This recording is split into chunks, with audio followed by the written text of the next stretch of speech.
जय श्री केदार। स्वागत है आपका टारगेट एकेडमी के ऑनलाइन प्लेटफॉर्म पे।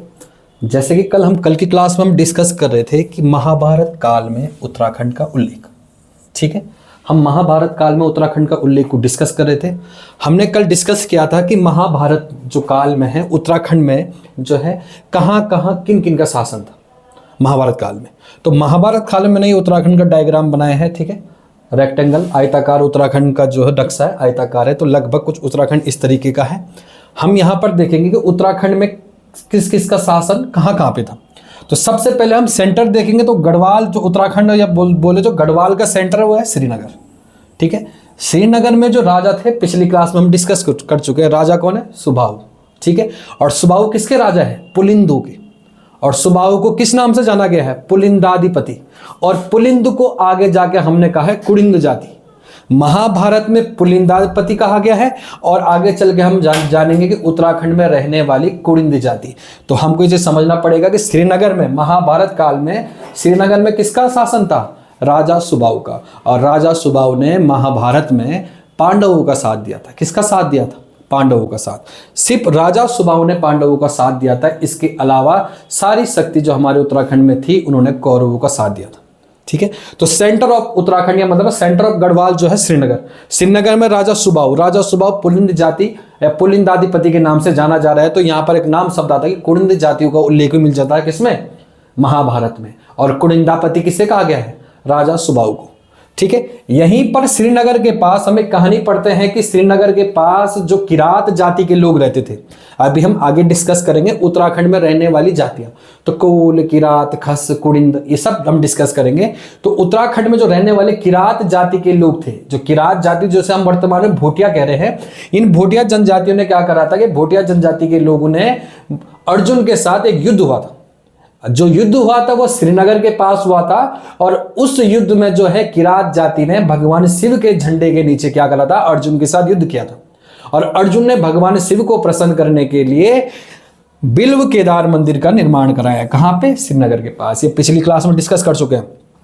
इसके साथ अगर हम आगे देखें, चमोली या जोशीमठ, जोशीमठ के पास एक असुर का शासन चल रहा था जिसका नाम है बाणासुर। क्या नाम है? बाणासुर।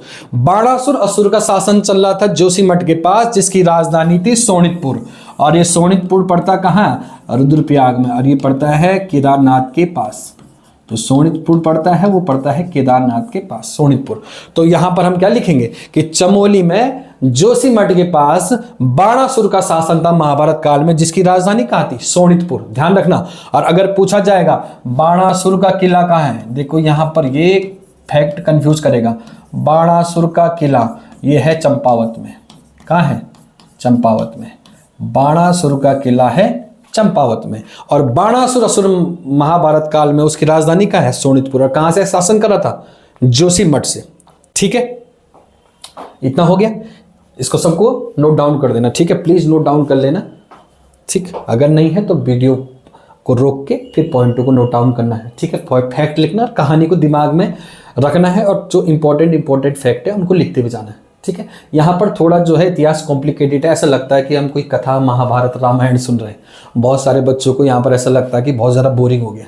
ठीक है, पर यहाँ से क्वेश्चन बनने के चांस ज़्यादा है, क्योंकि मैंने कहा ना उत्तराखंड को देवभूमि कहा जाता है। और देवभूमि कहा जाता तो उत्तराखंड का उल्लेख हमेशा धार्मिक ग्रंथों में होगा। और जब धार्मिक ग्रंथों में उत्तराखंड का उल्लेख होगा तो वो इंपॉर्टेंट हो जाएंगे। चाहे वो फिर ऋग्वेद में लिखा होगा, फिर हमने ऐत्रेय ब्राह्मण पढ़ा, कौशिकी ब्राह्मण पढ़ा, शतपथ ब्राह्मण पढ़ा, ये सब ब्राह्मण ग्रंथ उसके बाद महाभारत में पढ़ रहे हैं। ठीक है, आगे हम पढ़ेंगे। देखो यहाँ पर चमोली हो गया, श्रीनगर हो गया। अब एक जगह पड़ती है हरिद्वार। ठीक है, और हरिद्वार को नाम जाना जाता है गंगा द्वार के नाम से। किस नाम से जाना जाता है? गंगा द्वार। और गंगा द्वार में हम कहते हैं कि अर्जुन की शादी हुई थी नागराज कौरव्य की पुत्री उल्पी के साथ। किसके साथ? उल्पी के साथ। तो ये मैंने यहाँ पे उल्पी, देखो उल्पी लिखा हुआ है। ठीक है, गलत मत लिखना, उल्पी। अर्जुन का विवाह हुआ था उल्पी के साथ और वो कहाँ हुआ था? हरिद्वार में। ठीक है, तो हम मान सकते हैं कि हरिद्वार के क्षेत्र में किसका शासन था? नागराज कौरव्य। और उसकी लड़की उल्पी। उल्पी की शादी किससे हुई थी? अर्जुन से। ठीक है, इसके साथ साथ अब ये जो हरिद्वार से ऊपर का क्षेत्र पड़ेगा, अगर देखो हरिद्वार से अगर उत्तराखंड का नक्शा देखो तो हरिद्वार के ठीक ऊपर है देहरादून या जौनसार।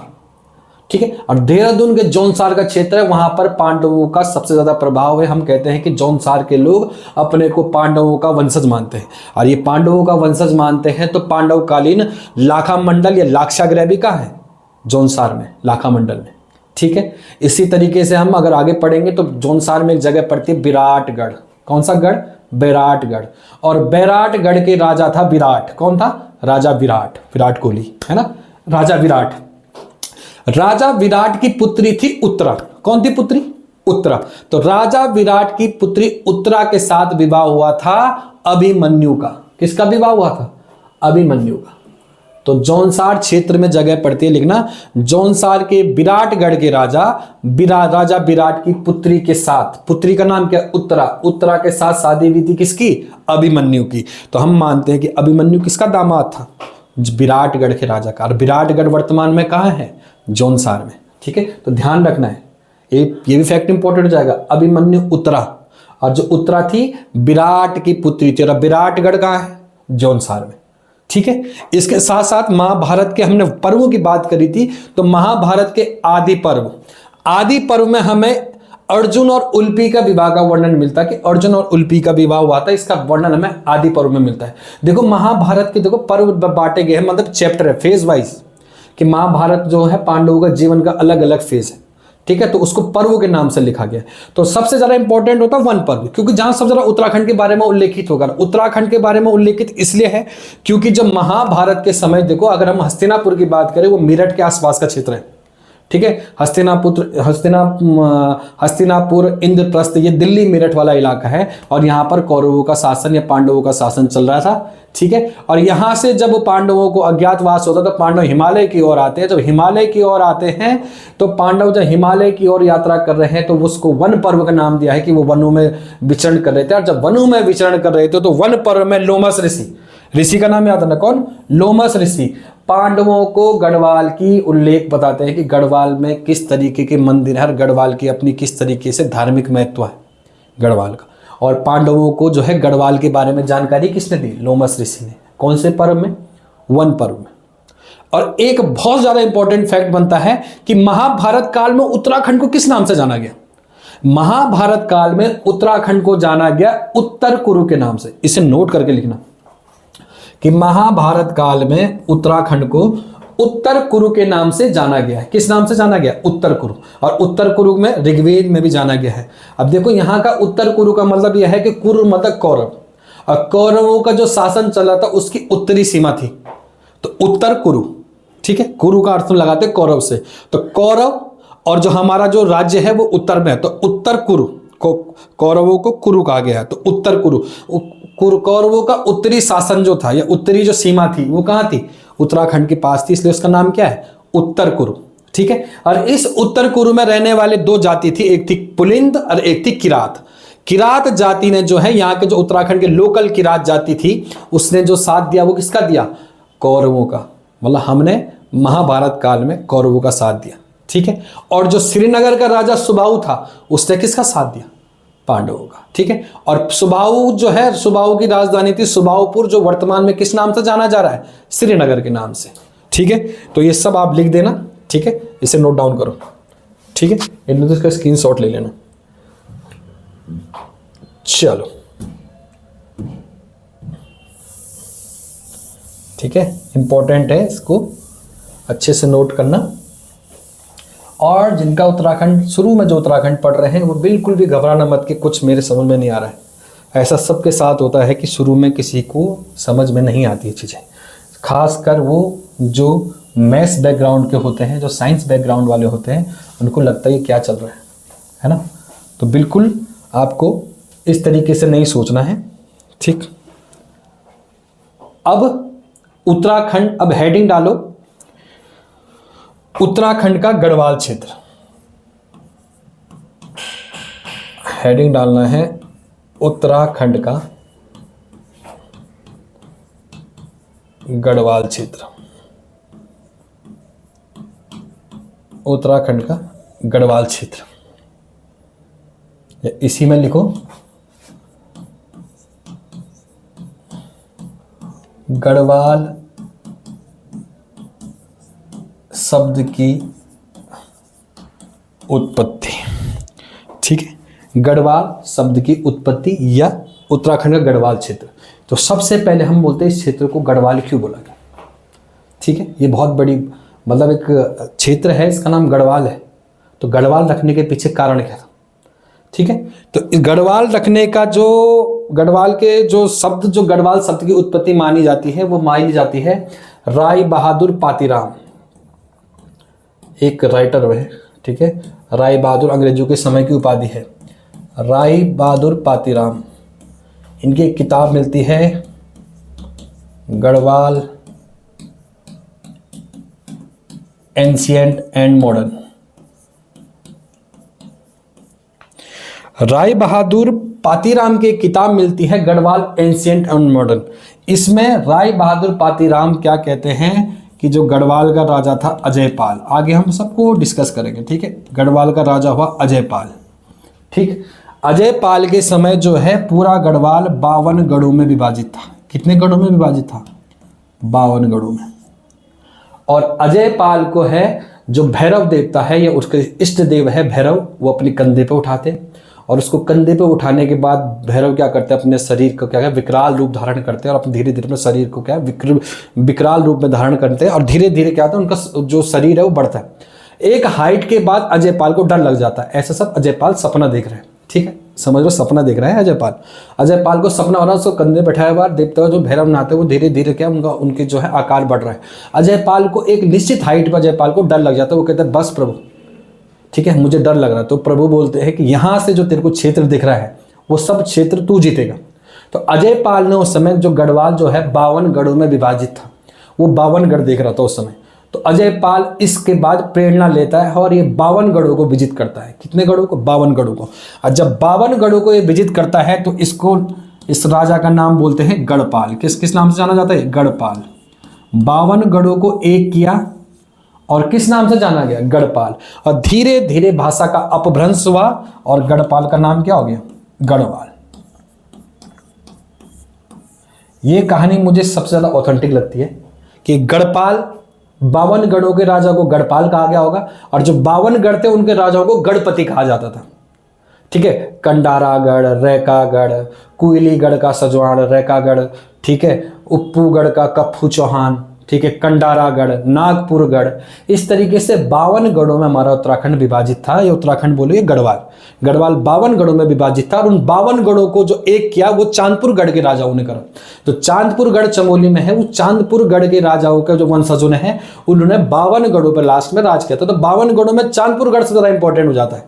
और चांदपुर गढ़ का जो राजा था उनके जो वंशज हुए अजयपाल। अजयपाल ने 52 गढ़ों को विजित किया। 52 गढ़ों को विजित करने के बाद अजयपाल गढ़पाल के नाम से जाना गया। ये कौन लिखते हैं? राय बहादुर पातीराम।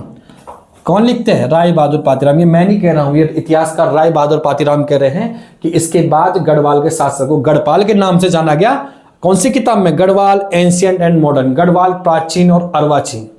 ठीक है, और गढ़पाल के बाद धीरे धीरे शब्द क्या हुआ? गढ़वाल। एक और भाई साहब आते हैं, ठीक है, हरिदत्त भट्ट सैलेस, हिमानी शिवपुरी के पिताजी है ये। ठीक है, साहित्यिक दिवस मनाया जाता है इनके नाम पर उत्तराखंड में 17 सितंबर को।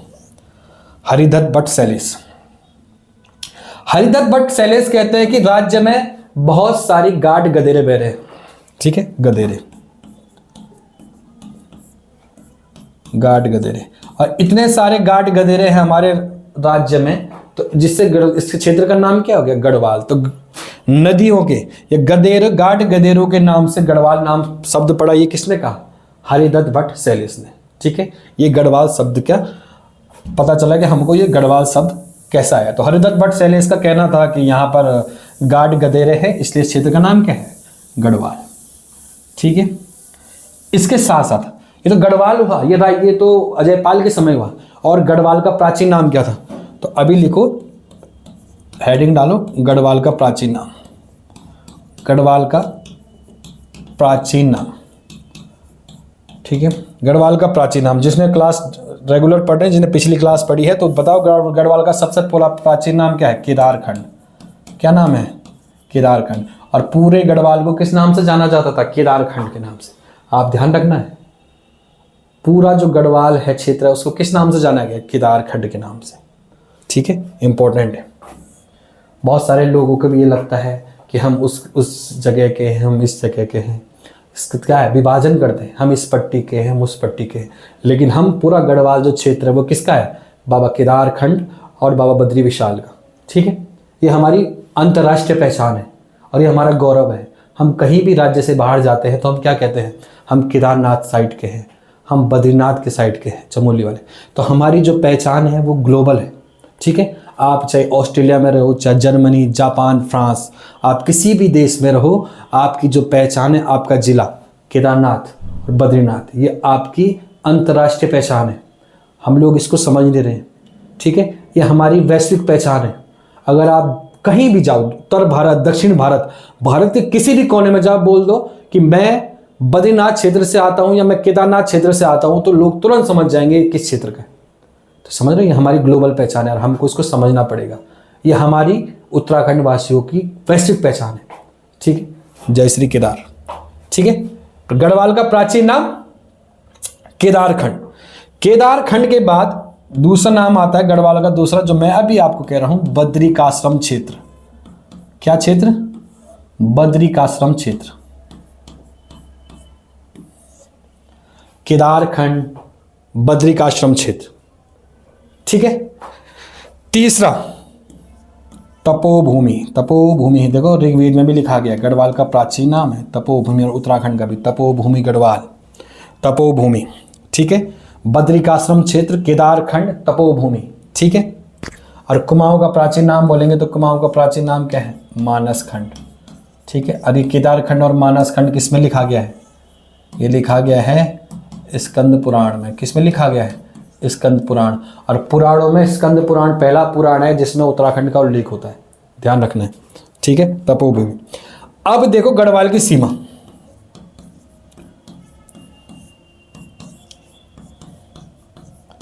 गढ़वाल की सीमा, गढ़वाल की सीमा हम मानते हैं कि जो गढ़वाल की लंबाई थी, ठीक है, गढ़वाल की जो लंबाई थी, गढ़वाल की लंबाई वो थी 50 योजन। कितनी थी? 50 योजन, जिसको माना गया है 200 मील। कितना माना गया? 200 मील। और जो गढ़वाल की चौड़ाई है वो मानी गई है 30 योजन। 30 योजन, इसको माना गया है 120 मील। लिख देना। ठीक है, गढ़वाल की लंबाई 50 योजन 200 मील और चौड़ाई 30 योजन 120 मील है। ठीक है, ये गढ़वाल की सीमा थी। और आपको मैंने फिर से इसको लिख दिया होगा।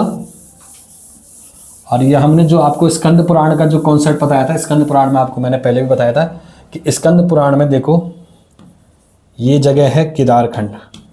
केदारखंड को क्या वर्तमान में किस नाम से जानते हैं हम? गढ़वाल। और एक खंड है कौन सा? मानस खंड। मानस खंड को किस नाम से जानते हैं? कुमाऊं। मानस खंड की सीमा, यहाँ पर एक नदी बहती है काली, तो इस क्षेत्र को बोला गया है कालीगिरी क्षेत्र। कौन सा क्षेत्र? कालीगिरी क्षेत्र। और केदारखंड की सीमा जो लगती है, यहाँ पर नदी आती है हरिद्वार, हरिद्वार को बोला गया है माया क्षेत्र। कौन सा क्षेत्र? माया क्षेत्र। यह हरिद्वार है, माया क्षेत्र। ठीक है, माया क्षेत्र। और जो बीच में है ये है बदाणगढ़। कौन सा गढ़? बदाणगढ़। और इस बदाणगढ़ में एक पर्वत है नंदा देवी पर्वत। कौन सा पर्वत है? नंदा देवी पर्वत। और इस बदाणगढ़ को वहाँ पे कहीं कहीं किताब में लिखा गया है बौद्धांचल पर्वत। क्या लिखा गया है? बौद्धांचल पर्वत। तो ये जो बौद्धांचल पर्वत है, जो नंदा देवी पर्वत है, ये जो बदाणगढ़ का क्षेत्र है चमोली का।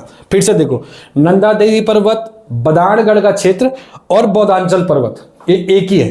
नंदा देवी पर्वत, बदाणगढ़ क्षेत्र और बौद्धांचल पर्वत, ये है गढ़वाल और कुमाऊं की सीमा का विभाजक। कि बौद्धांचल पर्वत से इधर क्या है? कुमाऊं, इधर क्या है? गढ़वाल। तो गढ़वाल की सीमा का निर्धारण कौन करता था? बौद्धांचल पर्वत। इंपॉर्टेंट हो जाएगा स्कंद पुराण में। और आगे भी देखोगे वर्तमान में भी है। चमोली का बदाणगढ़ी के क्षेत्र ग्वालदम, और ग्वालदम के बाद क्या लग जाता है? कुमाऊं। ठीक है, देखोगे अभी ग्वालदम चमोली में पड़ता है, ग्वालदम के बाद जो आपके पास कुमाऊं पड़ता है। तो डिट्टो यही है वर्तमान में। और मानसखंड और केदारखंड स्कंद पुराण में।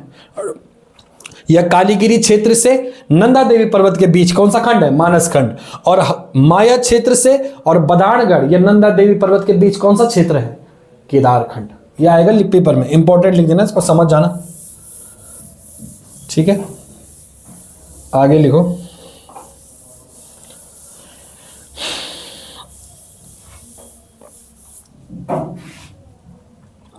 एक फैक्ट और लिख देना गढ़वाल शब्द के उल्लेख में ऋग्वेद का। ऋग्वेद में कहा गया है कि एक राजा हुआ है, राजा संबर। राजा का नाम क्या है?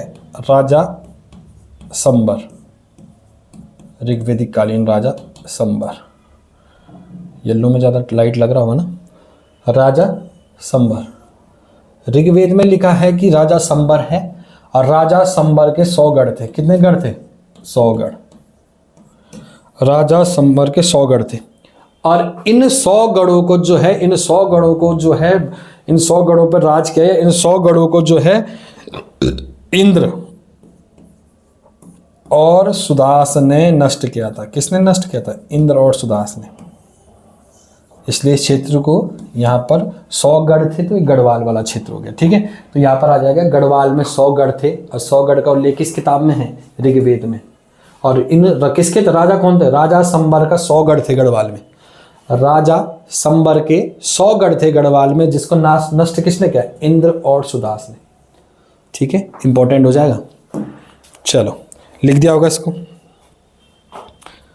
चलिए, बद्रिकाश्रम क्षेत्र, ठीक है। एक और लिख देना, अगला फैक्ट लिखो। तीर्थ शिरोमणि हमने बता दिया, किसको कहा गया है? महाभारत काल में तीर्थ शिरोमणि। वन लाइनर फैक्ट है, महाभारत काल में, महाभारत काल में, ठीक है, महाभारत काल में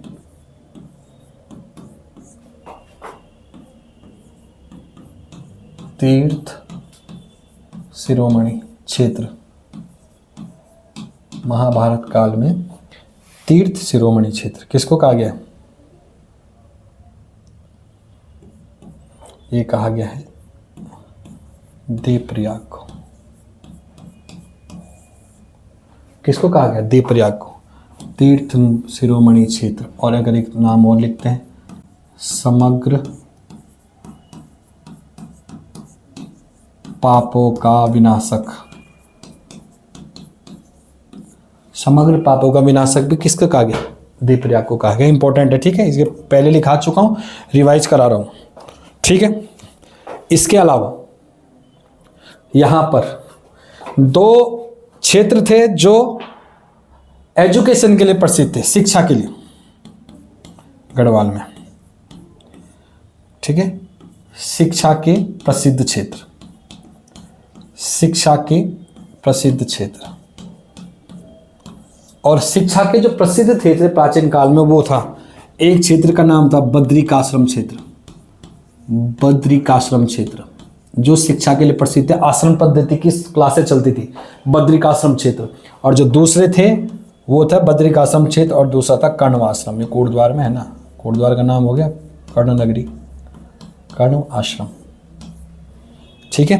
तो फर्स्ट और सेकंड गढ़वाल में 2, ठीक है, शिक्षा के प्रसिद्ध स्थल रहे हैं, जिनका नाम क्या है?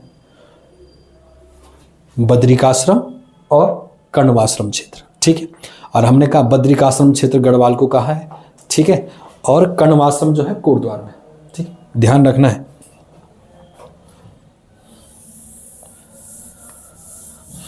तो लगभग यहाँ पर महाभारत काल समाप्त हो जाता है, ठीक है। इसके बाद जब महाभारत काल समाप्त हो जाएगा, इसके बाद हम फिर पढ़ते हैं कि जो हमारे कालिदास की रचनाओं में, मौर्य काल में, गुप्त काल में, विदेशी इतिहासकार वेइनसांग, इनके यात्रा वृत्तांतों में किस नाम से जाना गया है। लेकिन इससे पहले हमें फिर से, अभी हम यहाँ पर आगे नहीं जाएंगे, अब हम फिर से पीछे आएंगे और हम यहाँ पर देखेंगे प्राग ऐतिहासिक काल, ऐतिहासिक काल और जो है ऐतिहासिक काल, प्राग ऐतिहासिक काल और आदि ऐतिहासिक काल। इस समय उत्तराखंड की क्या स्थिति रही थी, ठीक है। तो एक रफ सा डायग्राम बनाया जाएगा ना उत्तराखंड का इतिहास, जो पहले दिन हमने शुरू किया था, उत्तराखंड का इतिहास। और इस उत्तराखंड के इतिहास को हमने 3 भागों में बांटा था। सबसे पहला जो इतिहास बनता है प्राग ऐतिहासिक, प्राग ऐतिहासिक, ये कल की क्लास में शुरू होगा। देखो डायग्राम बना रहा हूँ बस, ये प्राग ऐतिहासिक। दूसरा काल है आद्य ऐतिहासिक काल, ठीक है। और आद्य ऐतिहासिक के बाद में तीसरा काल पड़ता है कौन सा काल, ऐतिहासिक काल, ऐतिहासिक काल, ठीक है, ऐतिहासिक काल, ठीक है। इस आदि ऐतिहासिक काल में जो है प्राग ऐतिहासिक काल, उस काल को कहा है जब मनुष्य को क्या था, लेखन कला का अभाव था, मनुष्य के पास लिपि नहीं थी, तो मनुष्य क्या करता था, गुफाओं में क्या करता था, भित्ति का अंकन करता था या चित्रों का अंकित करता था। जैसा आपने देखा होगा क्लास में जब बच्चे बैठे रहते हैं, छोटे बच्चों क्लास में आप जाओगे तो बच्चा दीवार पे कुछ ना कुछ डायग्राम बनाता रहता है। तो ये मनुष्य की प्रवृत्ति उस समय से थी जब मनुष्य आदि मानव था और आज तक है, ये कुछ ना कुछ डायग्राम बना रहा है, गुफाओं में कुछ बना दिया, ऐसे ऐसे कुछ मनुष्य बनाते रहते हैं ना, ऐसे करके कुछ भी डायग्राम बना दिया। आजकल तो लोग पता नहीं क्या क्या लिख दे रहे हैं, खैर ना, पर लेकिन उस समय क्या थे, लोग ऐसे डायग्राम बना दिए, देखो इस तरह के डायग्राम बना दिए। मनुष्य की फितरत है, हमने भी बनाए क्लास में, आपने बनाए होंगे और सब बनाते हैं, ठीक है, मना मत करना, हमने नहीं बनाए थे। दीवार पे बैठे रहते हैं, 32 टीचर का पढ़ाए समझ में नहीं आया तो टेबल पे कुछ कमल का फूल, गुलाब, किसी का नाम लिख देते हैं, ठीक है। ऐसे काम सब ने किए हैं, कोई ये मतलब हमने नहीं किया, सब हमारे पूर्वजों के हैं, मनु के पूर्वज हैं हम सब, ठीक है। सब ने एक जैसी हरकतें करी होंगी, हाँ, कोई ऐसा मत बोलना हमने नहीं करी है, ठीक है। तो उत्तराखंड के इतिहास में प्राग ऐतिहासिक काल, जिसमें जब आदमी को लेखन का ज्ञान नहीं था तो आदमी सिर्फ डायग्राम बनाते थे, प्राग ऐतिहासिक काल। इस काल में हम गुफाओं का पता चलता है कि उत्तराखंड में गुफाएं मिली हैं, उन गुफाओं में मनुष्य का प्रमाण मिला कि इन गुफाओं में मनुष्य रहा होगा। जैसे चमोली में गोरखा उद्यान बहुत फेमस रही है कि जब वो लोकल लोग बोलते थे कि ये गोरखाओं के उद्यान है, मतलब गोरखा रहते थे वहाँ। गोरखा मतलब क्या है, नेपाली मूल को हम गोरखा बोलते हैं, कि गोरखाओं के उद्यान थे। गोरखा लोग जब चोरी पारी करते थे, लूटपाट मचाते थे, तो वहाँ उसको सामान को रख देते थे, गोरखा उद्यान। क्योंकि उत्तराखंड में नेपाल का भी शासन रहा है, गोरखाओं का शासन रहा है उस काल को, तो मतलब गोरखाकालीन जो है वो गुफा है। लेकिन जब उसका रिसर्च किया गया तो पता चला कि गोरखाकालीन नहीं, वो तो प्राग ऐतिहासिक कालीन है, ठीक है। आदि ऐतिहासिक काल में जब मनुष्य को लिखना प्रारंभ हो गया था, तो लिखने में जब लिखने का ज्ञान हो गया था, तब हम ऋग्वेद पढ़ते हैं और साहित्य ग्रंथ पढ़ते हैं। ऋग्वेद और साहित्य ये हमने खत्म कर दिया है, ठीक है, ये टॉपिक हमने खत्म कर दिया। यहाँ पर ऋग्वेद और महाभारत सब पढ़ लिया हमने। अब साहित्य में हम पढ़ेंगे, जब आगे जाएंगे ना मनुष्य को हम पहले क्या करेंगे, हमने कहा ना इतिहास। इतिहास क्या है, इतिहास एक कार्यक्रम है मनुष्य का सभ्य बनने का, ठीक है, मनुष्य का विकास का क्रम है। तो उस क्रम में हम देखेंगे जब मनुष्य साहित्य लिखने लग जाएगा तो उस काल में, ठीक है। और ऐतिहासिक काल में हम पढ़ेंगे यहाँ पर राजा, ठीक है, तो हम कत्यूरी राजा, कुनिंद राजा, इनको सबको पढ़ेंगे, ठीक है। तो ये क्लास होगी कल से हमारे सब चैप्टर शुरू हो जाएगा, ठीक है। तो इसको डाल देना, कल से हम उत्तराखंड का प्राचीन इतिहास प्राग ऐतिहासिक के साथ लिखेंगे। Thank you.